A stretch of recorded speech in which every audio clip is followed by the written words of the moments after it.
ఇప్పుడు కేవలం 7,999 up to 10 kgs వరకు బరువు తగ్గి అధిక బరువు నుంచి వచ్చే ప్రధాన సమస్యలను దూరం చేసుకోండి. ఏదో అప్పుల కుప్ప రాష్ట్రాన్ని చేసిరని చెప్పి సృష్టించినటువంటి ఆస్తులు, పెంచినటువంటి తెలంగాణ యొక్క ఖ్యాతి, పెరిగినటువంటి తెలంగాణ ప్రజల భూముల ధరలు, కూడినటువంటి ఆస్తిపాస్తులటువంటి విలువ, వీటి గురించి మాట్లాడకుండా ఎంతసేపటికి తెలంగాణ రాష్ట్రం ఇమేజ్ను దెబ్బతీసే విధంగా అప్పుల కుప్ప అని చెప్పి మాట్లాడి తెలంగాణ రాష్ట్రం యొక్క పరపతిని తగ్గించేటటువంటి ప్రయత్నం.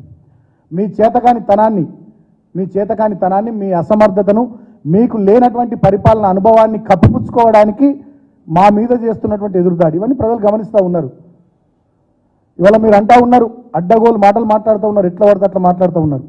కానీ ఒక్కటి మాత్రం ఇవాళ తెలంగాణ ప్రజలకు ఈ మీడియా సమావేశం ద్వారా నేను గుర్తు చేస్తూ ఉన్నా, నేను తెలియజేస్తూ ఉన్నా. 14 సంవత్సరాలు కొట్లాడిన పార్టీ తెలంగాణను తెచ్చిన పార్టీ, 10 సంవత్సరాలు బ్రహ్మాండంగా తెలంగాణను అద్భుతంగా తీర్చిదిద్దినటువంటి పార్టీ. తెలంగాణ, కేసీఆర్ ఈ రెండు పదాలు వేరువేరు కాదు. తెలంగాణ శరీరం అయితే కేసీఆర్ ఆత్మ, ఇవి రెండు వేరు కాదు. అట్లా 24 సంవత్సరాల పాటు మాదైన ముద్ర వేసి మాదైనటువంటి పాత్రను మేము ఈ తెలంగాణలో పోషించినాం. ఇవాళ ప్రజలుగా మీరు ఇచ్చినటువంటి ప్రతిపక్ష పాత్రను కూడా ప్రజల కోసం డెఫినెట్గా ప్రజల పక్షాన మాట్లాడుతూ, ప్రజా సమస్యల్ని ప్రస్తావిస్తూ, ప్రజలకు అధికార పార్టీ ఇచ్చినటువంటి హామీలను నెరవేర్చేటట్టుగా అధికార పక్షం మీద ఒత్తిడి తీసుకురావడానికి కూడా అన్ని రకాలుగా మా వంతు ప్రయత్నం మేము చేస్తూ ఉన్నాం తప్ప ఎక్కడ కూడా అధికార పార్టీని ఏమంటలేము మేము. ఒక మంత్రి గారు ఉత్సాహతలేదంటారు, ఇంకో మంత్రి గారు మీడియా వాళ్ళని పట్టుకుని ఇట్లా అంటారు, రకరకాలుగా నడుస్తూ ఉంది. ఈ అహంకార ధోరణులు బంద్ చేసుకోవాలని చెప్పి నేను ముఖ్యమంత్రిని కోరుతా ఉన్నా, మంత్రుల్ని కోరుతా ఉన్నా.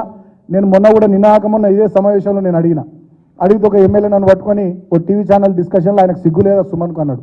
సరే, నాకు సిగ్గుందా లేదా అనేది ప్రజలు నిర్ణయిస్తారు. సరే, మంచిది, మీకు ఇలా అధికారం ఉన్నది కాబట్టి ఎట్లా పడితే అట్లా నోటికి ఎంత వస్తుందో మాట్లాడుతున్నారు, నో ప్రాబ్లం.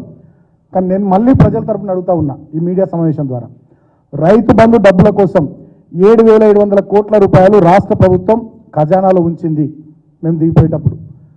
ఇప్పటి వరకు రైతు బంధు పథకం కింద 6-7 ఎకరాలకు మేము పైసలు వేసేది మా ప్రభుత్వం ఉన్నవాడు. కనీసం ఇప్పుడు ఎకరం లోపల కూడా రైతులకు రైతు బంధు పైసలు వల్లే. మరి వాళ్ళ సోషల్ మీడియాలో నడుస్తూ ఉన్నది ఒకటి, నేను మొన్న కూడా గుర్తు చేసి నీళ్ళ గుర్తు చేస్తూ ఉన్నా, రైతు బంధు పైసలు ఈ 1,000 కోట్ల రూపాయలు రైతుల ఖాతాల్లోకి రాలే కానీ revenue minister company Raghava constructions ఖాతాలకు పోయినాయి అని చెప్పి సోషల్ మీడియాలో జోకులు నడుస్తున్నాయి. మరి అది నిజమా కాదా? ఆ పైసలు నిజంగా రాఘవ కన్స్ట్రక్షన్స్కి పోయినాయా? మీ కాంగ్రెస్ పార్టీలకు సంబంధించి ఇంకెవరన్నా కంపెనీలకు పోయినాయా? మీ కాంగ్రెస్ పార్టీ ఎన్నికలకు నిధులు సమకూర్చిన వాళ్ళ కంపెనీలకు పోయినాయా? లేకపోతే మీరు ఢిల్లీకి కప్పం కట్టడానికి ఇంకెవరి కంపెనీల కన్నా ఈ డబ్బులు ట్రాన్స్ఫర్ చేసిరా? మరి రైతులకు ఎందుకు ఇవ్వాలి మీరు పైసలు? సమానం చెప్పాల్సినటువంటి అవసరం ఉంది. మొన్న శ్వేతపత్రం అని రాష్ట్ర ఆర్థిక పరిస్థితి మీద కానీ విద్యుత్ రంగ స్థితి మీద కానీ మీరు శ్వేతపత్రాలు విడుదల చేశారు. ఇవాళ మేము అడుగుతూ ఉన్నాం, రైతులకు ఇప్పటి వరకు ఎన్ని లక్షల మంది రైతుల ఖాతాల్లో ఎన్ని డబ్బులు జమ చేసిరు? వివరాలు ఇవ్వండి కదా, ఎందుకు ఇస్తలేరు? ఇప్పటి వరకు ఈ జనవరి నెలలో ఇప్పటి వరకు ఎంతమంది ఉద్యోగుల ఖాతాల్లో ఎన్ని డబ్బులు వేసిరు, ఎంతమందికి జీతాలు వేసిరు? వివరాలు ఇవ్వండి కదా. మీ ప్రభుత్వం వచ్చిన తర్వాత వివిధ పథకాల లబ్ధిదారులకు ఎంతమందికి ఎన్ని డబ్బులు వాళ్ళ ఖాతాల్లో జమ చేసిర్రు ఆ వివరాలు ఇవ్వండి కదా. శ్వేతపత్రాల పేరిట మీద రాష్ట్ర ఆర్థిక స్థితి మీద, రాష్ట్ర విద్యుత్ రంగ స్థితి మీద పేపర్లు రిలీజ్ చేసినటువంటి మీరు ఈ వివరాలు ఎందుకు విడుదల చేస్తలేరు? డబ్బులు ఏమైతే ఉన్నాయి? మొన్ననే 1,600 కోట్ల అప్పులు తెచ్చిరని కూడా వార్తలు చూసినాం. ఇంకా కొన్ని అప్పుల కోసం ఆర్బీఐకి ఇండెంట్ పెట్టిరని చెప్పి వార్తలు చూస్తూ ఉన్నాం. డబ్బులన్నీ ఎటుపోతూ ఉన్నాయి? ఏమైతే ఉన్నాయి? ఏం జరుగుతూ ఉంది? కాబట్టి ఈ విషయాల మీద రాష్ట్ర ప్రభుత్వం స్పందించాలి.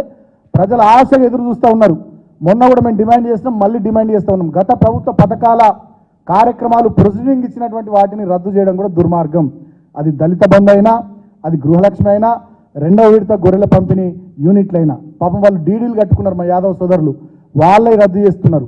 అదేవిధంగా దళిత బంధు పథకం కింద దళిత సోదరులకు ప్రొసీడింగ్స్ ఇచ్చినాం.